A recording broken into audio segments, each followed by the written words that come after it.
You're listening to the Grassy Knoll on AM 1350 WDCF, AM 1400 WZHR, and we have with us in the second hour of the Grassy Knoll Charlotte Iserbyte, a former U.S. Department of Education policy advisor and author of the book, The Deliberate Dumbing Down of America. And Charlotte will be discussing the planned destruction of U.S. schools, changing them from a system of education to one of training. Charlotte will also be sharing with us about her father and his involvement with Yale's elite society, Skull and Bones, to which both our current president and his challenger belong. And now I want to welcome back Charlotte Iserbyte. And Charlotte, the last time you were here was nearly a year to the day. Oh, good. Okay. And like last year, the Grassy Knoll is now celebrating another anniversary. This is our second. Good. And like last year at this time, you're vacationing in the Great White North, eh? Yeah, I'm up on an island off of Canada. I'm on Grand Manan Island off of New Brunswick. It's very foggy. Oh, it's Canada. It's supposed to be foggy. Yeah, I know. That's cool. Now, what we want to do is, you were willing to talk about your dad's involvement in Skull and Bones, and that also is the subject of one of the stories that's collated in the book Fleshing Out Skull and Bones, is it not? Yes, it is. It's a chapter in there, and it wasn't an easy thing to do. I really like Chris Milligan. I think he's doing a marvelous job on researching Skull and Bones, and of course he was close to my favorite friend, Tony Sutton, Professor Anthony Sutton, who was at the Hoover Institute and did the mammoth work on U.S. aid to the Soviet Union. And then, of course, he touched an untouchable subject, which was the order, and he was never sort of heard from again, never accepted in the controlled right and the controlled left circles wouldn't deal with Tony. He passed away a couple of years ago.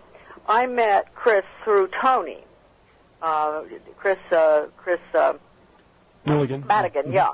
And then Chris had high regard for Tony, and after Tony's marvelous book, America's Secret Establishment, An Introduction to the Order of Skull and Bones, which can be purchased on my website, when that came out, and after Tony died, Chris decided to put together the book that you're referring to, which I think is excellent. It's done in a completely different way. So I have been involved with those who feel it is important to bring to light the importance of the order, and that it's not just a little boys' club. It would be nice if it were. It's not one of those fraternities where they just run around nude and do things like that and get in trouble. It's not. It's a very important entity that's been in effect for over a couple hundred years now, and members of the order, a small percentage in each class, they're selected, 15 of them, a small percent, maybe 3 of them out of that total, do go on to very high positions, whether it's in industry or government cabinet positions or very high up university or NATO or whatever they do. And the goal, actually, that is the intent of the order, is to place individuals whose agenda is totally alien to that of the constitutional system of our country and to that of the average American in positions, not necessarily as president, but this time around we've got 2 of them running for it, but in positions where they can influence either the Secretary of State or the President or National Security Council or whatever, in tremendously important positions where the influence is felt.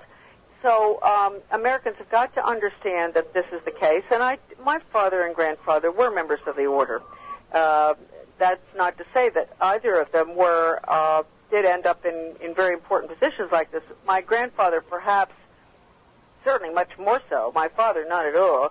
My grandfather possibly having been a mining engineer in South Africa at the end of the last century, way back, 1890s, as an American. He was, I believe, involved with Cecil Rhodes' people, etc. Right. Yep. And let's leave that as a whetting of the appetite for later on, if you don't mind. Okay. And I would like to talk about the contents of your book and the work that you have been doing. Yep. Can you tell us your experience with the U.S. Department of Education and why you got out of Dodge when you found out certain things?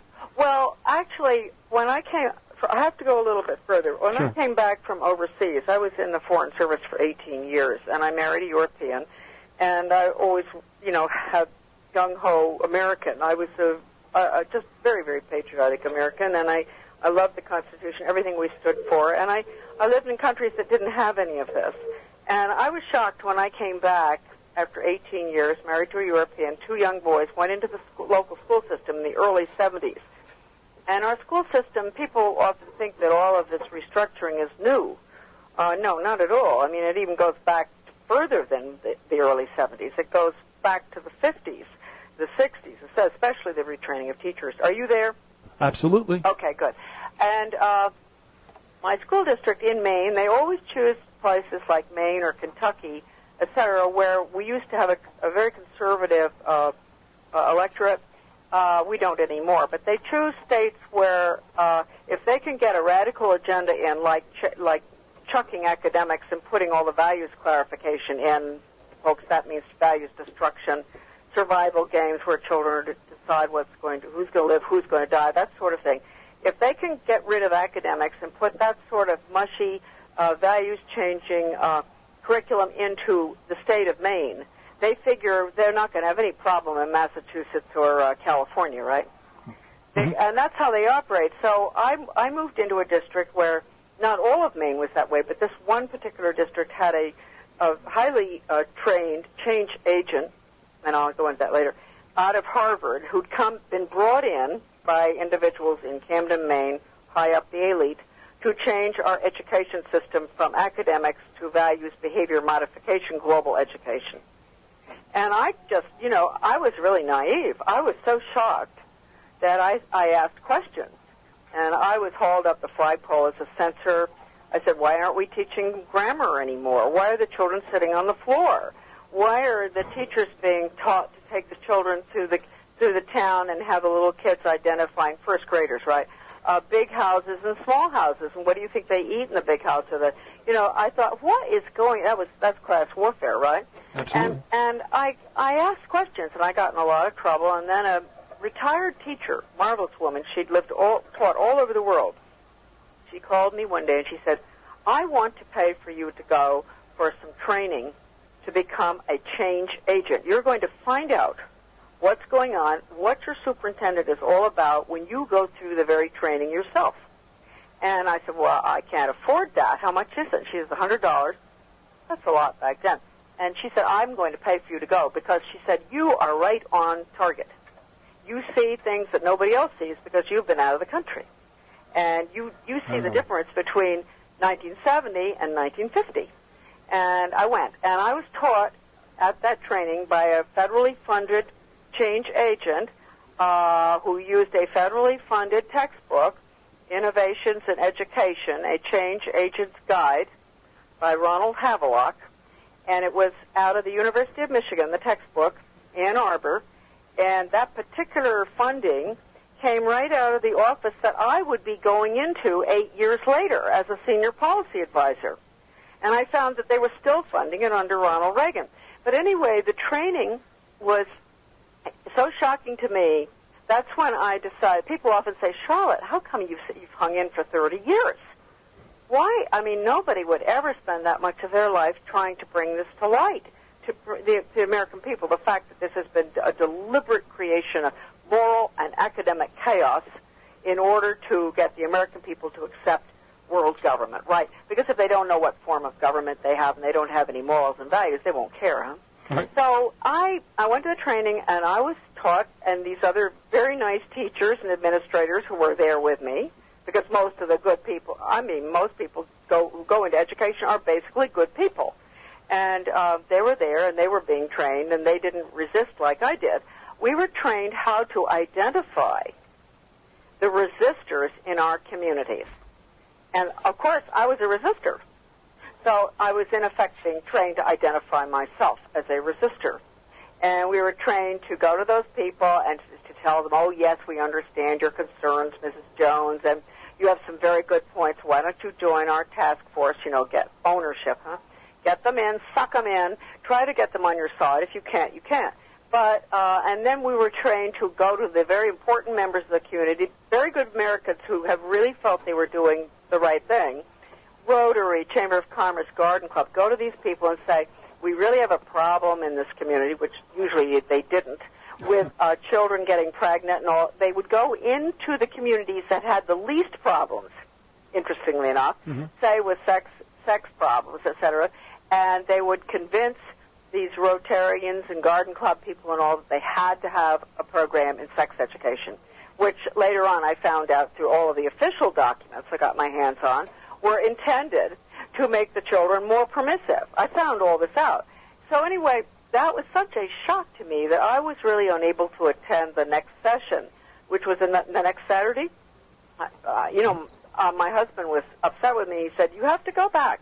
I said, "I can't. I cannot go back into that environment, considering the fact I believe I still live in a free country. This is the most outrageous education training. It could only take place in a communist or fascist country." And so then you asked me to start with the Department of Ed. Well, I became very active, started a group in my state, et cetera, after all of this. Got on the school board, believe it or not, got rid of all the values-changing stuff, got some grammar in 5 minutes a day. Then when I got knocked off, about 2 weeks later, the superintendent had put back everything in there, survival games, all this terrible stuff that I did get rid of for over a period of 3 years. And then I went, because the White House, and that was Ronald Reagan's administration, just at the beginning of it, we thought we were going to be getting rid of the U.S. Department of Education. That never happened, and it could have happened. I want everybody to go to my website, and they will see my letters there to Reagan and Ed Meese. This could have happened. I mean, not the department, but the heart of the rot could have been removed simply by getting rid of the Secretary of Education, who was supporting this stuff. So anyway, I was selected to be a senior policy advisor in what I consider the most important office in the Department of Ed, and that would be in the U.S. in the world. Right. The USA is very important in education due to the UN, right? And there I was. I mean, hey, folks, I'm not highly educated at all. I don't have all the degrees and all that most senior policy advisors would have had to be in the job I was in. But since we were supposed to be getting rid of the department, they weren't really going to fill that with a former president of Columbia University. Right. Because our intent was to get rid of the department. So they put me into an office where I had access to the most unbelievable documents going all the way back to the 40s and 50s, all the different administrations, and all the plans, the international plans, because this education system is completely international, and every child in the planet has got to be dumbed down. And I leaked a very important technology document to Human Events, the so-called, no longer, but conservative journal in Washington. It was a document that dealt with Project BEST, it was called, Better Education Skills Through Technology, and it was the shipping out of computer courseware in every area of the curriculum you could possibly think of, developed in Washington to the state level, to be used by the state. So it was a national curriculum on the computer, and it was one document, the document that really got me to do what I did, leak it, when I saw on an internal paper marked confidential, it said what we can control and manipulate at the state level. And then it listed curriculum, it listed the selection of people for the task force, consultants, whatever, everything that was important that should be decided at the local or state level, right? But this was the federal government deeply under Reagan, And so I decided to leak it, but I knew I'd get fired.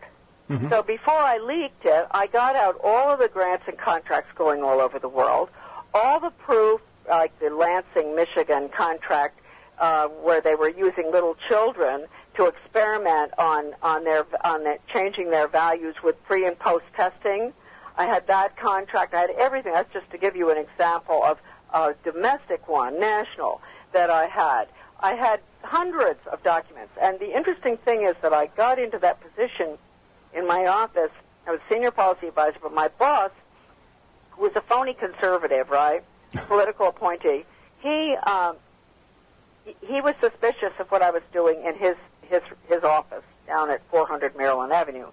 And so he thought, well, I'll move her uptown to the National Institute of Education, which was the nest of evil, where all of the evil decisions were made, all the grants and contracts going around the world, everything really bad, the laboratories, the centers, the methods, the total Marxist agenda.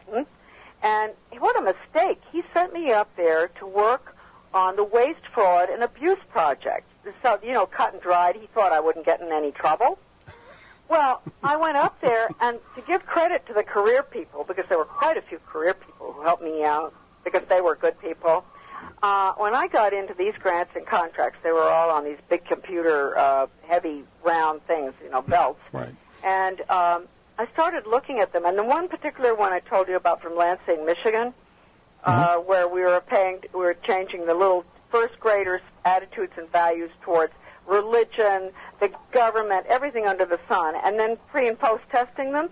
And I said to the guy who I was working for, a career officer who was working for the Office of Management and Budget, I think, or something like that, or the GAO, on this Waste, Fraud, and Abuse Project, which was meant basically to see if the Department of Ed was in making sure that educators who were sending the money out required and received final reports on a quarterly basis. Very cut and dry. And so I got into the real meat of it. And I looked at this guy one day and I said, I want you to look at this Lansing, Michigan project. And I want you to tell me, don't you think it would be possible for us to be grading these on the basis of something other than, waste, fraud, and abuse from the standpoint of money? And maybe from another standpoint, like, should we be doing it? And he looked at it and he said, absolutely. And I said, how much time can you let me have? Because I was only meant to be there a week. He said, you can have as much time as you want. You there? Yes, I am. Yeah. So anyway, I did that. I got into so much stuff, and I brought all the stuff home with me. I got fired, right? But I got the stuff out. Then my boss informed me I wasn't allowed back in the office. And then I wrote Reagan, and I know the letter arrived, and that's on my website as a PDF. People can download it. That's right. I know he got it because he scribbled all over the margins. His secretary told me that, and sent the letter on to me. And I told him, because I had high regard for the president, and I said, if you knew what is going on in this building, you'd have a heart attack. And I told him everything, a 4-pager, and then I never got a response. And then the only reason I found out was that John Lofton, a journalist in Washington, called his office and found out he did have it. And then my letter was sent on, evidently, to Ed Meese, so I wrote Ed Meese and never got an answer. And so the point of it is that, any president, the whole thing goes back 100 years, and it's not just Reagan. It started after, with Woodrow Wilson. I mean, and the goal has always been to use the schools to change America. And this is a direct quote from Carnegie Corporation, 1934, so that the United States economy, change the economy from a free, individualistic economy to a collectivist, socialist economy in the new order. Right? That's it. Let me interject this, if I could, Charlotte. First of all, those who have never heard her speak before, we have Charlotte's first interview in our archives. You can also go to Jeff Rentz, who's been very generous with archiving Charlotte's appearances there. So by all means, if you want to find out more about Charlotte and what she's talking about, there's a bit more foundation there, because obviously it was our first interview. And we did, I think, 2 hours back then, Charlotte. But, people may be saying, oh, what are you talking about? This can't be so. I mean, our American schools. But I want to tell you something, Charlotte. Remember, I went back to school to get certified to teach secondary English in the mid-'90s. I was in my 40s. Yeah, I never once questioned, why are we doing behavioral objectives? Aren't we supposed to be teaching people? It didn't dawn on me, and I think I'm, pretty much, I'm not the brightest bulb on a tree, but I'm all right. But I never, ever questioned it. Now, can we also state that the education system, as William Z. Foster predicted, he was a communist in the United States in his book Towards Soviet America, that there would be a national, he called it a National Department of Education, and this is back in 1932. But at that same time, Charlotte, I wonder, again, though I didn't question it myself, how Americans allowed that flaming Marxist John Dewey out of the University of Chicago with all the other behavioral modificationists. Yep. How did they give the education system over to him? Well, I think, you can go back to Skull and Bones, and this is where Robbins, who wrote the other book, Alexandra, right, Secrets of the Tomb? Which is a good book, but she leaves out the most important part, and that is the role of the order, Skull and Bones, in changing education. So to reflect the views, basically, of John Dewey, because John Dewey picked up all of his views from the Germans. They went over to Germany, right. And all of this is very beautifully outlined in Sutton's book. And yours as well. And they picked up the method, which is the animal training method. Man is they worked under Wundt, and it was Hegelian dialectic. Right. And they picked up that method, which, considers man nothing but an animal to be trained. That's right. And that is exactly what we're looking at now with George Bush's No Child Left Behind agenda. All over the world, it's the same thing. Our children are considered nothing but human resources to be trained for the good of a global economy, to spin off profits. And this is very, very tragic, and it's especially so for those very children that they keep saying that they care about, the minorities, because they're going to talk about back to slavery. I'll tell you, this is going to be, it'll make the first slavery look good. And they have used the minorities, and on my website is a paper that I wrote, right. Which explains exactly all the documentation on how the minorities were used. The top professors, Bloom and Block and Spady and the rest of them, admit that there is not a single inner city school in this country that has not used the Skinner method. Charlotte, at this time, we're going to go to a break at the bottom of the hour here. Okay. Give people the title of the book and how they can obtain it, and also your website and how they can read a number of the articles that you have up there. And you also, I have right here, you've got 2 white papers that are pretty extensive called Back to Basics Reform. Oh, yeah, that's a freebie. And beautiful. But go ahead, give us your information. I will.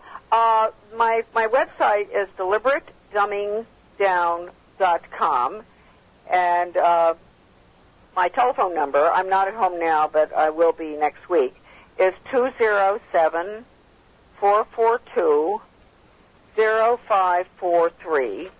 The book is an e-book as well as a regular book, and you can order the e-book on the at my website. It's $20 membership a year, and that means that you can send sections of it to your superintendent and say, hey, wait a minute, this isn't what you said last night. And you can also download it, or you can buy the book for $47, which includes shipping and all, and it's 700 pages, big book, by calling me at my number, or you can do it from the website, but you can't do the credit card from the website. You have to call me. You can pay with a credit card, and I gave you the telephone number, or you can write a check out as follows: to 3D Research Company, and the address is 1062 Washington Street, and that's in Bath, B-A-T-H, like the bathtub, Maine, M-E 04530. So you write a check for $47. All right, we're with Charlotte Iserbyte. This is the Grassy Knoll. I am Vyzygoth. This is AM 1350 WDCF, AM 1400 WZHR. Zephyr Hills, Dade City, New Tampa, you pick, and we'll be back in just a moment. And we've been talking about the school system, which you folks may think is very pristine, but it's anything but. And I found that out both on the inside and the outside. But Charlotte's book really does a very exhaustive inspection of the system, and she has plenty of documents in the back that you also tell people to go ahead and copy them off, do you not? Oh, absolutely. And what makes me very happy, and it surprised me no end, is that my book has been rated in sales #1 by Barnes & Noble out of all of the books that it has on Education History USA. That made me very happy. And the reason for that is that this isn't what I think. These are documents. The whole book is nothing but documents arranged chronologically, so that I haven't tried to put 1934 that I just mentioned, Carnegie calling for changing our whole system through the schools, up in 1985 when Ronald Reagan signed the agreements with the Soviet Union to merge the two systems. I didn't do that to make my point. I make people go all the way through it on their own, and then they can come to their own conclusion. Yeah, and also, Charlotte, I know that you're picking up. When I cut the mic out, it's only because we're trying to stop the RF from coming through. As you can hear a little bit, we call it the Romulan line. Yeah. So when you hear a lack of static or sound on your end, I'm here. I just cut out, I just muted myself, more or less, which many people say I should do more of. Moving right along, though, and I would also say for people who are listening about Carnegie Foundation, they think that they're really good guys. No doubt they do some very beneficial work. But I don't know if you're familiar with this, Charlotte, but Renee Wormser's book, Foundations? Oh, yes. Norman Dodd, yeah. I mean, go check out what Rockefeller, Carnegie, Ford, and others have wrought. Yeah, the other robber barons, they made their money, and they set up foundations to turn this country into what every other nation is heading for, and that is something that will fit into a one-world government, which is really nothing less than communism. It didn't die, You're right, and it's really Lenin's international socialism. And you have an excellent understanding of it, and I like to point out that the European Union was the first step in this project of creating regions, and we've got the European Union that former President Gorbachev referred to in London as the new European Soviet. Now, the rest of the world is all being regionalized, and George Bush is regionalizing us. We're going to have North America, South America, and so we could easily call, or Gorbachev would call, that region the new American Soviet. So, folks, wake up. What we're looking at, believe it or not, even though we were told that communism was dead, it's not dead at all. Nope. It's more alive than it has ever been. They had the phony fall of the wall. That was all planned. If anybody wants to read about that, there is a way to, in my references in my book, you'll see Anatoly Golitsyn, New Lies for Old, and Perestroika Deception. That's right. And, you've got to understand that communism did not die, and it's very sad that the past few months with the death of Ronald Reagan and all, people have had this even reinforced more in their minds that he brought down the wall. The wall was planned to come down many years ago, and we're being taken to the cleaners. They're setting up the total Soviet system all around the world, and as you were pointing out, Keith, William Foster spelled it out in Toward a Soviet America. There is nothing that is not being done by this president to bring that about. Even others are beginning to write about this president putting in the communist agenda. I was the first one to do it, and Alan Stang, I guess. So don't believe a word of it. You've got to look. You may think what I'm saying is crazy, cuckoo, off the wall, but please, folks, before you think I'm crazy, think about your children's future. And then you may want to check my book out, because you do not want your children to live under this system. Also, what we're talking about has been documented both by the dark side and our own people, and Anthony C. Sutton, who's a contributor to Fleshing Out Skull and Bones, as you were, also has a number of works out there that shows that it's the capitalists that propped up the communists, that kicked out the czars, and financed the Bolshevik Revolution and had to create a bad guy so we could have a military-industrial complex that would run on all cylinders. Yep, and we're looking at that right now, and that's why both parties at the top are controlled by the same people. Right. And you have to just ask yourself, why is it every time we have an election, nothing changes? Nothing changes at all. And in fact, the Republicans, if you go back through history to the early 1900s, the major changes in our country, such as regional government, which is communism, that took place under Richard Nixon. And Senator Edwin Muskie from Maine said whenever the Democrats really don't think they're going to be able to get something, they go to the Republicans to get it. Well, can you imagine if, let's say, who was it, if president before, Carter. Say Carter had signed an agreement with the Soviets, who would be Andropov at that time, to merge the two education systems. Don't you think the Republicans might have gotten upset? Right. But when Ronald Reagan did it, it was okay. Right.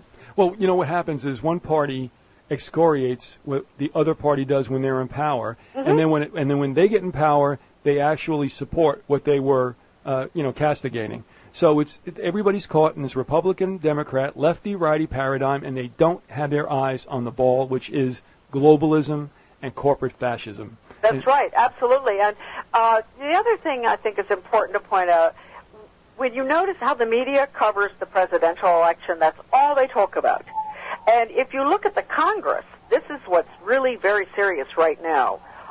It's more important for us to change the Congress than to get a Bush or a Kerry. And, of course, they're both the same, so it doesn't make any difference.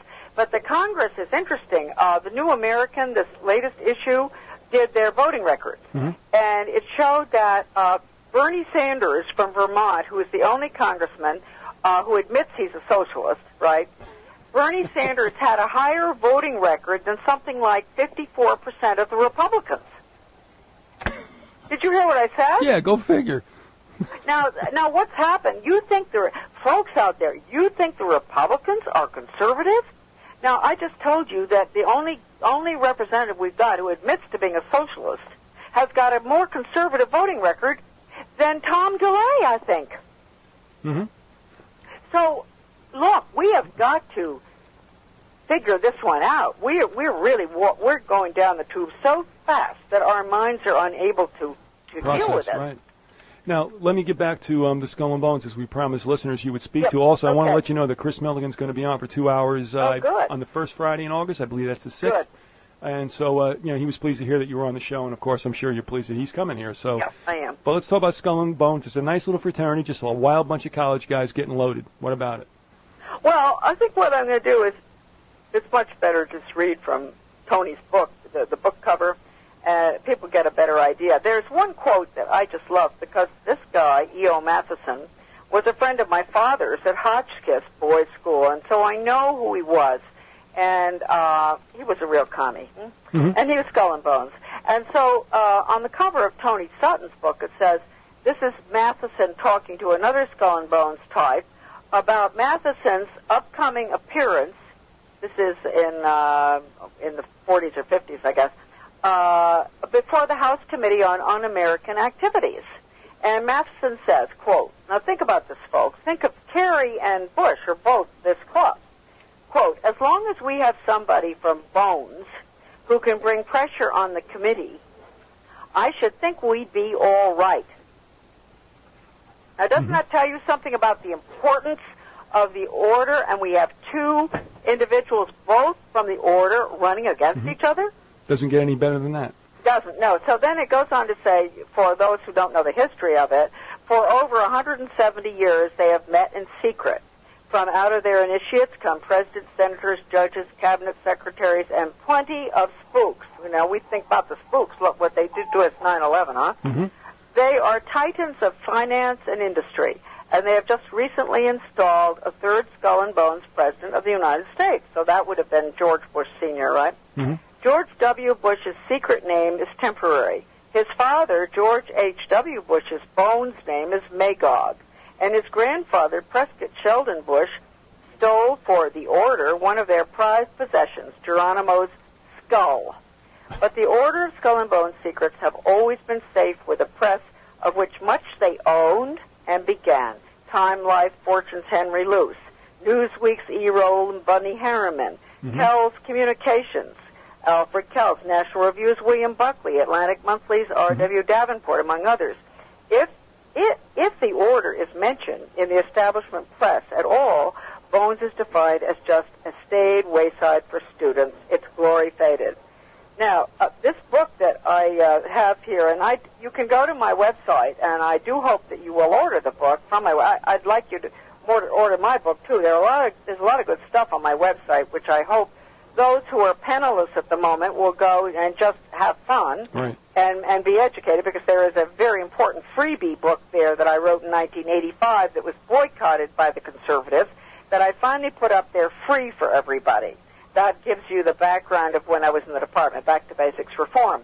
But then on the back, we'll go on here, and I know about Tony. I know Tony's work on this book very well, because I provided a lot of the information to him.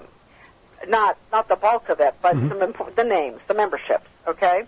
And when he got a hold of the membership list, all of a sudden, after 15 years of research on why we were giving all of this assistance to the Soviet Union, all the nuclear secrets, etc., on how to build a bomb and this and that and all, he couldn't figure that out, and other assistants to the Soviets. He finally, when I gave him the membership list, he called me back, and I made him give it back to me, I can tell you that. I had to keep it pretty secret. He called me back, and he said, I put those membership lists on my dining room table, and I looked at them, and all of a sudden, I got my answer. Because he said I never could understand. He's a British historian, right? Mm-hmm. I couldn't understand why we were doing what we were doing. And then he saw all the names, and he said the whole thing popped out. And after he wrote the book, he said, if I have a magnum opus, this is it.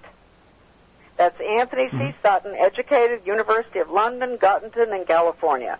While a research fellow at the prestigious Hoover Institute, he produced the monumental 3-volume series, Western Technology and Soviet Economic Development, and other books include The Best Enemy Money Can Buy, Wall Street and the Bolshevik Revolution, right. Wall Street and Hitler, and many others.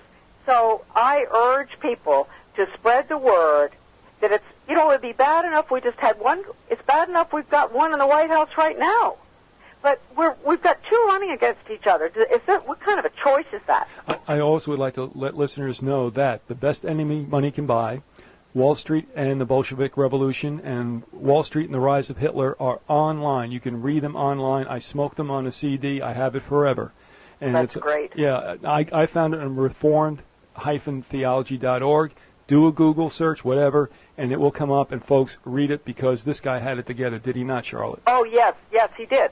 And it is wonderful that some of these books are online now. There's another incredible book, I think the most important that was ever written. It's called From Major Jordan's Diaries.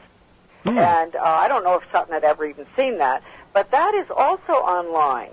If you type in From Major Jordan's Diaries Got it.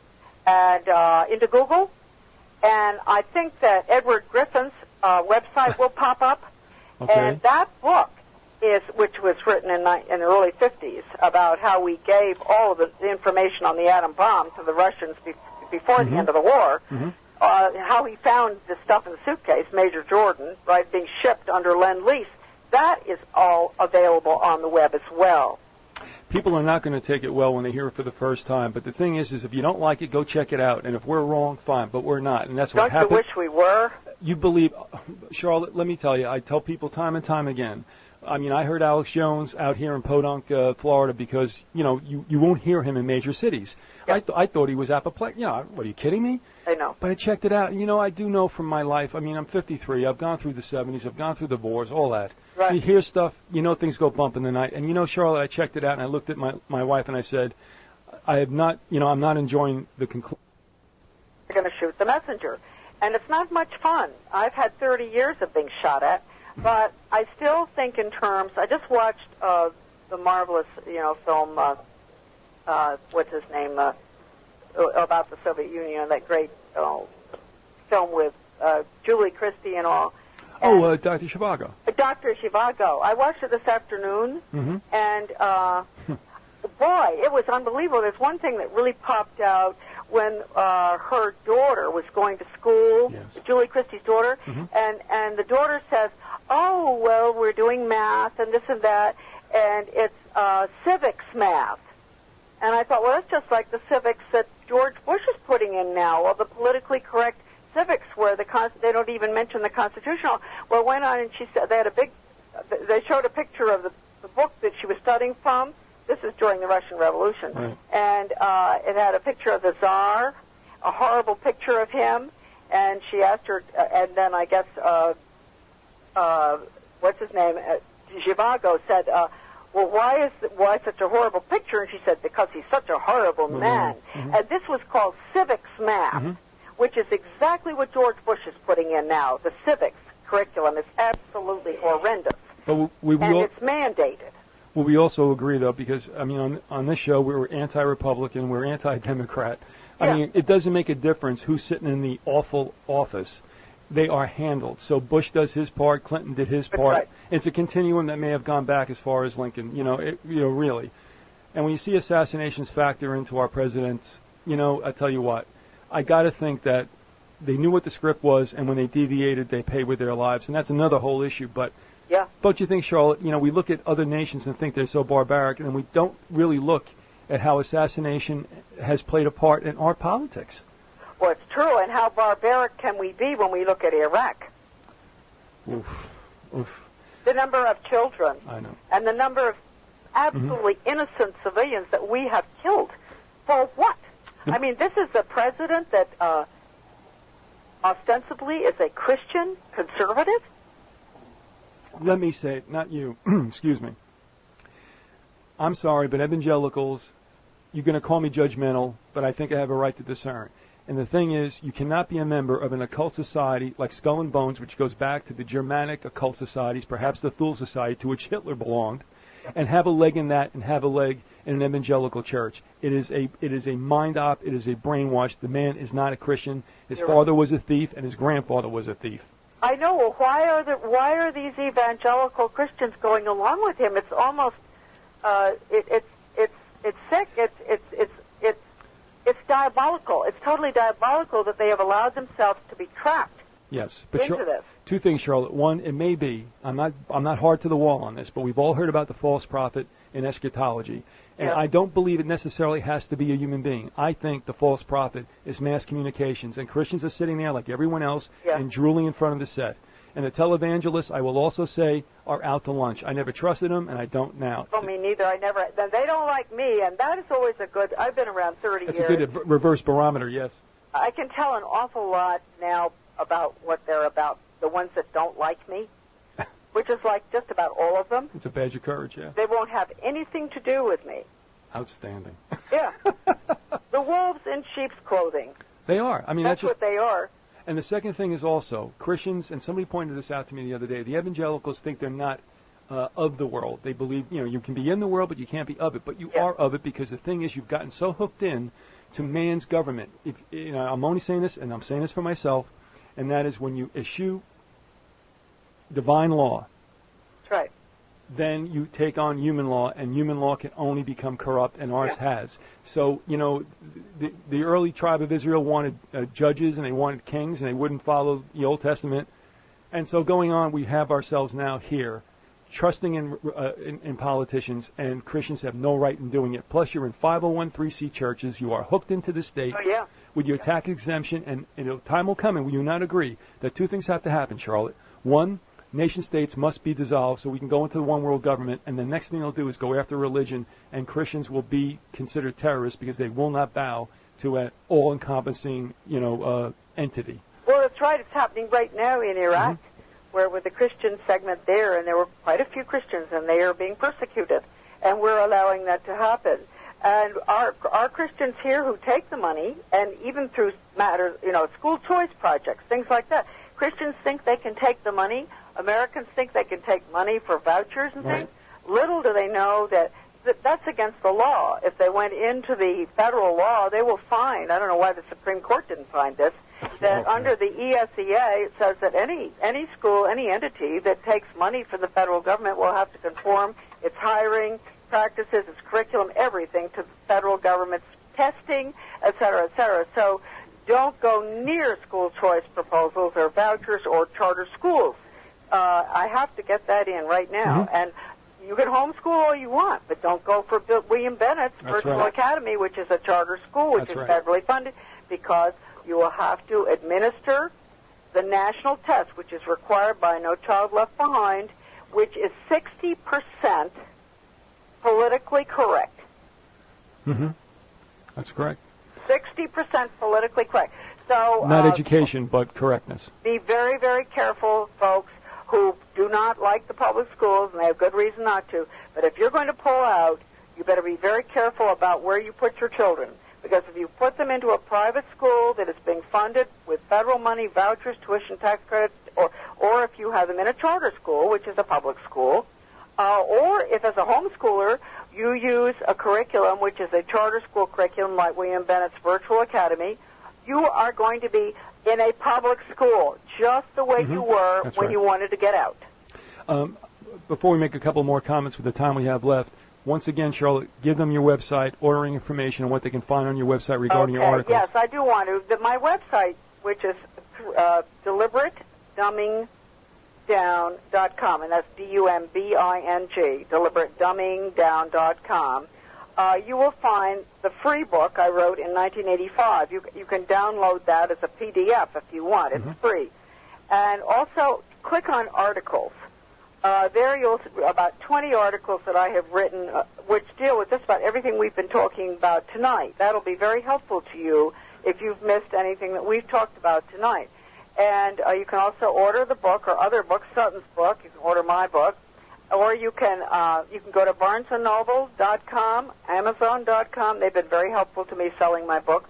Or you can call me. I'll be home on Monday, this coming Monday, at 207-442-0543. And you can buy the book with a Visa or MasterCard, or you can send a check for $47 to 3D, capital D, Research Company at 1062 Washington Street, and that's in Bath, B-A-T-H, Maine, M-E, 04530. And for those who just want to play around a bit and find out who I am and what I'm up to, and then maybe buy the book. Hopefully you will buy the book. It's very important to have it, especially educators. But just my website is loaded with stuff and lots of very good PDFs, which means you can download them. And you'll find plenty to keep you busy there. But for those who aren't on the Internet, that's why I'm giving the telephone number, 207-442-0543. We're out of time, Charlotte. Thank you so much for being with us, a year to the date almost from your last time. Thank you. And I hope you'll come back again. Okay, I look forward to it. All right, listen, thanks for taking out time from your vacation. God bless you, and we'll talk again. Okay, bye. Bye.